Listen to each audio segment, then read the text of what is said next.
राशि के मित्रों, हनुमत कृपा ज्योतिष चैनल में आपका हार्दिक स्वागत है और हार्दिक अभिवादन। मित्र, आपके सम्मुख उपस्थित हूँ सन 2026 का वार्षिक राशिफल लेकर। इससे पहले कि कार्यक्रम शुरू करें, आपको सन 2026 के लिए मंगलमय शुभकामनाएं।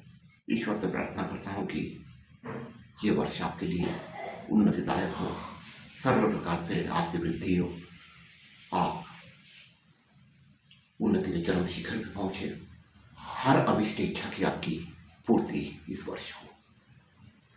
तो चलिए मित्र, मूल कार्यक्रम की ओर चलते हैं। लेकिन इस कार्यक्रम को शुरू करने से पहले आपसे एक विनम्र अनुरोध करूंगा कि कृपया चैनल को सब्सक्राइब कीजिए, वीडियो को लाइक कीजिएगा। आपका ये सहयोग हमें बहुत प्रेरणा देता है। और मित्र,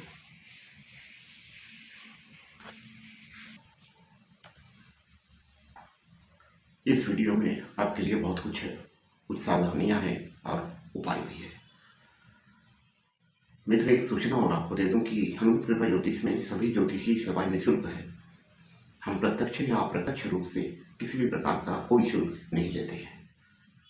यदि हमारी आवश्यकता आपको महसूस हो तो आप कभी भी चैनल के डिस्क्रिप्शन बॉक्स में दिए हुए ईमेल एड्रेस के जरिए हमसे संपर्क कर सकते हैं।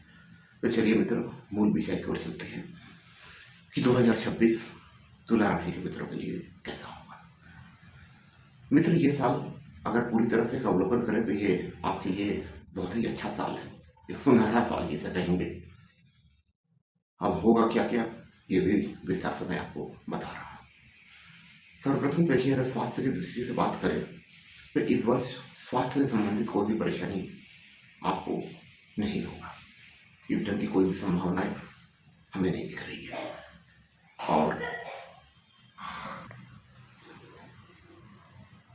और इस वर्ष आपको 2 जून तक भाग्य का भरपूर साथ आपको हर क्षेत्र में मिलती रहेगी। भाग्य इस बार 2 जून तक हर तरह से आप पर प्रसन्न है। आपकी धार्मिक रुझान बढ़ेगी, धार्मिक क्रियाकलापों में आप ज़्यादा संलग्न होंगे और ये अच्छा है। जितना अधिक धार्मिक कृत्य आप करेंगे उतना ही अधिक आपके लिए हर प्रकार से लाभ होगा। पराक्रम में आपकी वृद्धि होगी हर प्रकार से। मित्र, ये साल आपके लिए बहुत ही भाग्यवर्धक है। अब थोड़ी सी 2 जून की बात के बारे में बात कर लेते हैं। 2 जून के बाद आपके कर्म में, व्यवसाय में, नौकरी में, आप जिस किसी क्षेत्र में भी हैं वो उन्नतिप्रद होगा। अगर आप कार्य व्यवसाय में हैं तो नया व्यवसाय शुरू हो सकता है, या आप जिस व्यवसाय में हैं उसमें कोई एक चीज जुड़ सकता है, एड ऑन हो सकता है। अगर नौकरी में है पदोन्नति होगी और आपका प्रमोशन वगैरह, सैलरी हाइक, इन सबों के चांसेस बने हुए हैं। 2 जून के बाद आपके बैंक बैलेंस में अच्छी खासी बढ़ोतरी होगी, धन संचय बहुत अच्छा होगा। 2 जून के बाद भूमि, भवन, वाहन से संबंधित लाभ आपको होगा। आप इनमें से किसी वस्तु का या कई वस्तुओं का क्रय कर सकते हैं। संपत्ति में आपकी चल अचल किसी भी प्रकार का हो, बढ़ोतरी होगा। शत्रुनाश निश्चित रूप से होगा। शत्रु आपका कुछ भी नहीं बिगाड़ पाएंगे। इसका मतलब मित्र, मैं ये नहीं कह रहा हूँ कि आप शत्रुओं से उलझिए, उलझना नहीं है, विवाद नहीं करना है, लेकिन शत्रु बाधा से इस साल आप मुक्त रहेंगे, पूरी तरह से मुक्त रहेंगे। अगर कोई ऋण वगैरह है आपका तो उससे आप मुक्त हो जाएंगे, ऐसा परिलक्षित हो रहा है। मित्र, ऐसा है कि अगर लंबा ऋण है तो वो काफी हद तक चुक जाएगा, और अगर कोई छोटा मोटा ऋण है तो पूरी तरह से वो चीज खत्म हो जाएगा। अब बात थोड़ी सावधानियों की कर लेते हैं। सावधानी क्या है मित्र? देखिए, भ्रम की स्थिति में या एकदम समक्ष कोई लाभ दिख रहा है, उसमें अपने आप को इन्वॉल्व कर लेना, उस लाभ की ओर आकृष्ट होके कोई लंबा निवेश कर देना, ये काम मत कीजिएगा, क्योंकि इसमें आपको नुकसान होगा। क्योंकि भ्रम की स्थिति से इस पूरे साल आपके साथ रहेगा। वजह यह है कि आपके पंचम भाव में बुद्धि विवेक के भाव में राहु देव विराजमान है। तो भ्रम और लालच ये बुद्धि पर हावी रहेगी, इसलिए इस चीज से बचिएगा। प्रेम विहार की अगर बात करें, हाँ पहले पारिवारिक बात कर लेते। पारिवारिक रूप से ये पूरा साल आपका अच्छा रहेगा।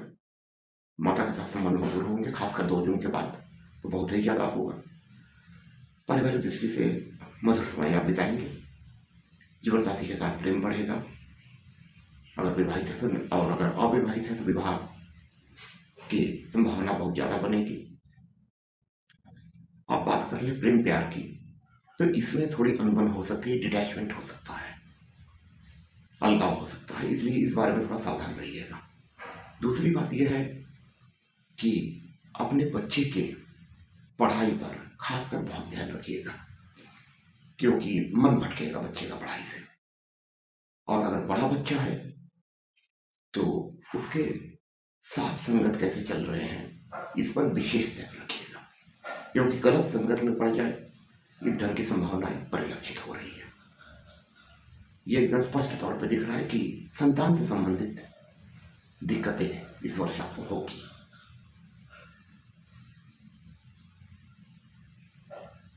तो और मिला जुला के एक बात कर ले कि इस वर्ष की अगर एक आकलन करें पूरी तरह से, तो यह वर्ष आपके लिए अच्छा है, बहुत अच्छा है। इस समय का उपयोग कीजिएगा, चाहे 2 जून के पहले का समय हो या 2 जून के बाद का समय हो, दोनों अलग अलग फेज में आपके लिए अच्छा किए हुए है। केवल यहाँ पर दिक्कत है, राहुदेव से संबंधित दिक्कत है, पंचमस्थ राहुदेव की वजह से, तो ये दिक्कत तो मित्र होगा। और खासकर 2 जून के बाद का समय ज्यादा खतरनाक होगा।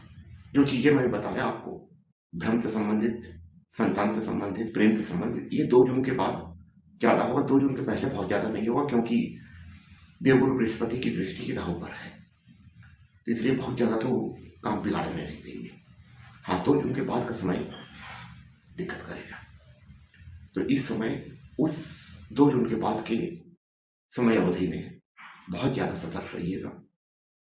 उपाय की अगर बात करें तो हनुमान जी के शरण में रहिए, हनुमान चालीसा का नित्य पाठ कीजिए और भगवान शिव को नित्य जलाभिषेक कीजिए। इससे काफी हद तक राहु से संबंधित जो भी दिक्कतें हैं उससे आपको शमन होगा, वो दिक्कतें काफी हद तक कम हो जाएगी। और इस साल को अगर और सर्वश्रेष्ठ बनाना चाहते हैं, और श्रेष्ठ बनाना चाहते हैं, तो अगर हो सके तो विष्णु सहस्त्रनाम का पाठ कीजिए। अगर नहीं कर सकते हैं तो नित्य 108 बार ओम नमो भगवते वासुदेवाय इस मंत्र का जाप कीजिए।